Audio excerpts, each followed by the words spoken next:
Elivaldo, bom dia. Olá, Nádia, bom dia, tudo bem? Tudo bem. Vou revelar uma coisa de bastidores aqui para os nossos telespectadores. Posso? Pode, claro. O Elivaldo disse assim, a última de hoje está boa, Nádia. Então se prepare que daqui a pouco vem informação quentíssima para você. Agora ontem, Elivaldo, o governador eleito Wellington Dias já começou a conversar com a base aliada na Assembleia Legislativa, muito importante para o governador que vai entrar, ter o apoio dos deputados na Assembleia Legislativa. Qual é a expectativa para 2015? Olha, Nada, tão logo chegou de Brasília, onde participou lá das comemorações da vitória da presidente Dilma Rousseff no domingo, ontem mesmo à tarde o governador eleito Wellington Dias se reuniu com os seus aliados na Assembleia, os que estão ainda nesta legislatura, obviamente, e tratou de um assunto que tem interesse direto do futuro governo, o Orçamento Geral do Estado para 2015. O orçamento que é uma peça que está sendo elaborada agora no segundo semestre e que tem como relator o deputado Antônio Félix, que é do PSD. Essa preocupação, Nádia, faz sentido, porque o orçamento interessa fundamentalmente ao futuro governo, o governo que começa em janeiro, e não ao governo que será concluído no último dia de dezembro. Assim, o governador eleito Wellington Dias está preocupado com o que ele considera a estabilidade econômica, a financeira e também a governabilidade para a gerência da frágil estrutura financeira do estado do Piauí. Elivaldo, inclusive nós conversamos com o governador eleito Wellington Dias, que desembarcou ontem à tarde, como você disse, em Teresina, que foi acompanhar a apuração do segundo turno ao lado da presidente Dilma Rousseff, que foi reeleita. O Wellington estava, inclusive, lá no palanque da comemoração, e ele falou sobre essa relação com o governo federal e também sobre a escolha do secretariado. Veja aí. O governador eleito desembarcou em Teresina por volta de 3 horas da tarde, junto da deputada federal eleita Rejane Dias. O Wellington Dias acompanhou a vitória de Dilma Rousseff ao lado da presidente em Brasília. Trouxe o agradecimento de Dilma ao eleitorado piauiense, que subiu de aproximadamente 71% no primeiro turno para mais de 78% nesse segundo turno. No Brasil, Dilma venceu com 51,64% dos votos, 10 pontos percentuais a mais do que no primeiro turno, contra 48,36% de Aécio, que evoluiu cerca de 15 pontos percentuais. Wellington Dias volta a receber o Estado com apoio do seu partido na presidência da República e diz que numa conversa preliminar, Dilma Rousseff já fez promessas de investimentos para o Piauí. Nós temos graves problemas na área da segurança. Ela quer priorizar essa área, criando um comando unificado, não é, da área de segurança do Estado com a área de segurança federal e integrar para combater o crime. Nós temos aqui graves situações na área da saúde. Ela quer apoiar estados e municípios, levar para lugares onde a gente nunca teve a condição de chegar, exames, cirurgias. Outra esperança é conseguir o apoio do governo federal para dar andamento a grandes obras no Estado. E a parceria, mais uma vez, do PT no Congresso pode afinar o discurso. Já tem um eixo, já tem algumas diretrizes de trabalho e isso vai ser o quê? Compartilhado na bancada federal. Terminadas as eleições, agora o Wellington Dias vai concentrar todos os esforços na transição de governo e deve começar o diálogo com os partidos aliados para montar o seu secretariado, mas nega que já tenha nomes definidos para assumir as pastas a partir de janeiro. Tenho visto muitos nomes, mas o fato é que eu não tratei com nenhuma pessoa, nenhum partido, não é sobre a definição de nome para qualquer área. De verdade, quero agora, nesse primeiro momento, cuidar da equipe que vai fazer a transição. A partir do mês de novembro, eu estarei, não é, tendo a responsabilidade aí de estar apresentando a equipe. Elivaldo, embora negue, mas é claro que a costura para a composição do secretariado já começou, inclusive, porque tem que começar com a composição dos partidos aliados também, não é só o PT que vai fazer parte do governo, né? Nós temos aí outros partidos importantes que participaram da aliança para a eleição do governador Wellington Dias. Não tenha dúvida que essas tratativas já foram iniciadas, não só no PT, como na base aliada e até em partidos, em forças que serão chamadas para compor esse bloco governista a partir de janeiro. Agora, é claro que o governador eleito não vai anunciar nada agora, porque é precipitado, ainda está na transição administrativa. E ontem mesmo, a presidente do PT, futura senadora Regina Souza, declarou que o anúncio do secretariado deve ficar aí para o final de novembro, início de dezembro. Daqui até lá, quem se declarar secretário, ou quem for dito como secretário, pode dizer que foi convidado, mas não aceitou. Mas você porque a indicação mesmo só vai ser em dezembro. Mas ontem você falou aqui no Jornal do Piauí com a Amadeu, eu estava cá assistir, você falou pelo menos 5 nomes que já são praticamente certos para compor o governo. Praticamente e certo. Por exemplo, Merlong Solano será secretário de Estado. O Coringa, da equipe do governo, nós já comentamos inclusive aqui. Merlong Solano, Rejane Dias, secretária de Estado. O coronel Carlos Augusto está a um passo da definição para o comando da Polícia Militar. Faltam alguns detalhes de entendimento, de discussões. Francisco Lima, deputado estadual eleito mais votado no PT, deve ser o secretário de Desenvolvimento Rural, nome cotadíssimo.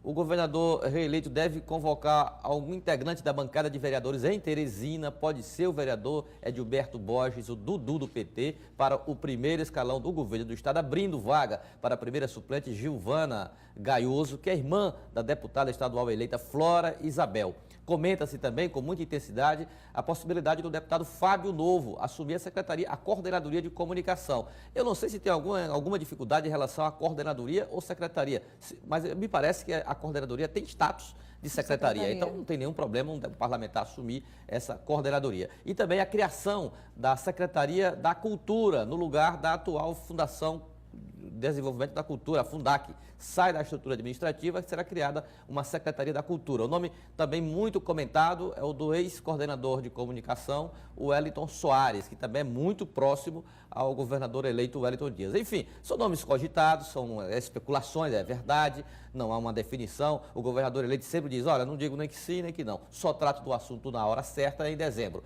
O certo mesmo, Nádia, é que começa a ser costurada as equipes de transição setorizadas. Por exemplo, na área financeira, planejamento financeiro, na área de desenvolvimento econômico, na área social, as equipes estão sendo formadas para exatamente começar para valer com os números, com os dados que estão recebendo do governo do estado, a transição. E naturalmente que os nomes que começam a surgir com mais intensidade nessa transição, tem tudo para permanecer na equipe do governador a partir de 1º de janeiro. Muito bem, Alivaldo. E a prefeita de Colônia do Gurgueia, Lisiane Franco Rocha Araújo, do PMDB, e o vice dela, Chagas Brandão, foram cassados sob a acusação de crime eleitoral. Está a imagem da prefeita Lisiane. Os crimes seriam compra de votos, transporte irregular de eleitores. A sentença foi dada nesta segunda-feira pelo juiz da 90ª Zona Eleitoral, Edson Rogério Leitão Rodrigues. Na sentença, o juiz pede ainda o afastamento imediato de Lisiane Araújo e do vice dos cargos, determinando que o presidente da Câmara Municipal, o vereador José Luiz Pereira Sena, assuma a prefeitura interinamente. A decisão agora segue para o Tribunal Regional Eleitoral, que pode suspender ou não a cassação. A prefeita disse que ainda não foi comunicada dessa decisão judicial. Mais uma decisão da Justiça Eleitoral que cria a possibilidade de uma nova eleição no município do sul do Piauí, Colônia do Gurgueia. Só para arrematar o secretariado dos aliados fora do PT, você percebeu que eu falei muito petista, não é? Sim. Bom, mas não é só petista que vai compor o governo do futuro governo. Comenta-se, por exemplo, aliados que aderiram no início da campanha, como o ex-prefeito de Oeiras, Bessá, deve ficar também, compor o primeiro escalão. No PP, comenta-se da vice-governadora Margarete Coelho e também no deputado estadual eleito Júlio Arcoverde. E no PTB, também o nome que se comenta é o do ex-prefeito de Parnaíba, José Hamilton Castelo Branco. Mas nomes especulados, não nomeados. Já tem a última de hoje. Antes, Alivaldo, olha que coisa triste que aconteceu nessas eleições. O resultado das urnas, mais uma vez, gerou uma onda de manifestações racistas contra os nordestinos. Mas quem pratica a intolerância mesmo sob suposto anonimato nas redes sociais, pratica também um crime. As manifestações começaram ainda durante a campanha. As pesquisas indicando a maioria de Dilma na região Nordeste incitaram eleitores da oposição. Com o resultado do segundo turno, que confirmou a vitória do PT em todos os estados da região, as redes sociais sofreram uma enxurrada de protestos e ofensas. Quem age com preconceito contra os nordestinos culpa pela reeleição os beneficiários de projetos sociais como Bolsa Família, que tem a maior quantidade de inscritos entre os estados mais pobres do país. A falta de civilidade ultrapassa o limite do bom senso e desrespeita a democracia.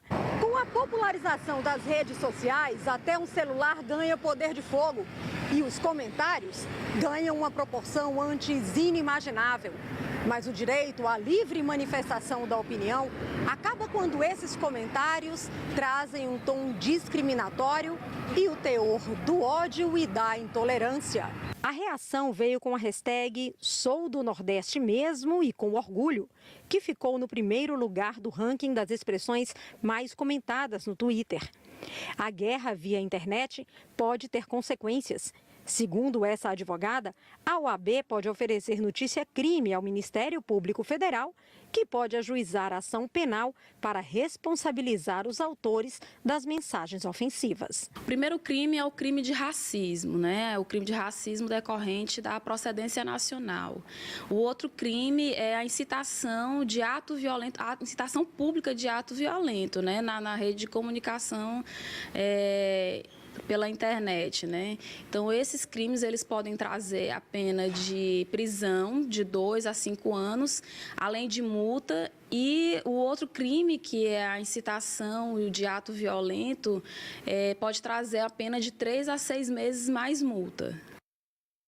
E a Flávia até pergunta, Elivaldo. Nádia, pergunte ao Elivaldo o que ele acha dessa discriminação contra os nordestinos. Claro que a gente não gosta de jeito nenhum. Lamentável, né? Lamentável. A gente só tem que lamentar e esperar que seja apenas uma onda ruim, horrível, inclusive prejudicial à democracia. E esperar que essa onda passe. E também não foi só o Nordeste que votou, né? Exatamente. Então tá. Claro. Vamos à última de hoje, que Bom, eu estou Nádia, curiosa. Então, Nádia, o resultado das urnas já começa a mexer também com a estrutura de alguns partidos com atuação forte no estado do Piauí. O exemplo emblemático que já começa a acontecer diz respeito ao PSB de Oeiras. Eu pensei, Nádia, que lá a divergência do grupo liderado pelo ex-prefeito Bessá com o grupo do ex-governador Wilson Martins fosse pontual, até fossem parceiros lá, só divergisse na eleição para o governo do estado. Bessá apoiou o Wellington, naturalmente por uma razão local, onde os tapetis votaram em Zé Filho. Não, a divergência é entre mesmo Bessá e o Wilson Martins. Os dois não podem conviver, não é no mesmo espaço, não. Eu acho até que na mesma cidade, a invicta Oeiras. Bom, PSB de Oeiras, Bessá deverá perder o comando do PSB de Oeiras. Com isso, não só o ex-prefeito é prejudicado, como também o prefeito, que é filho de Bessá, Lucano Sá, que provavelmente ficará sem partido, até para disputar a reeleição daqui a 2 anos. Olha, é uma situação de crise no PSB de Oeiras, mas que uma nova comissão provisória deverá ser nomeada a qualquer momento. E esse ato, que parte exatamente da direção estadual do partido, deverá implicar exatamente na saída ou na perda de poder, de espaço, de controle do PSB de Oeiras por parte do grupo liderado pelo ex-prefeito Bessá. A coisa está quente lá na primeira capital. Confusão, Elivaldo. Obrigada. Até logo mais ao meio-dia aqui no Jornal do Piauí.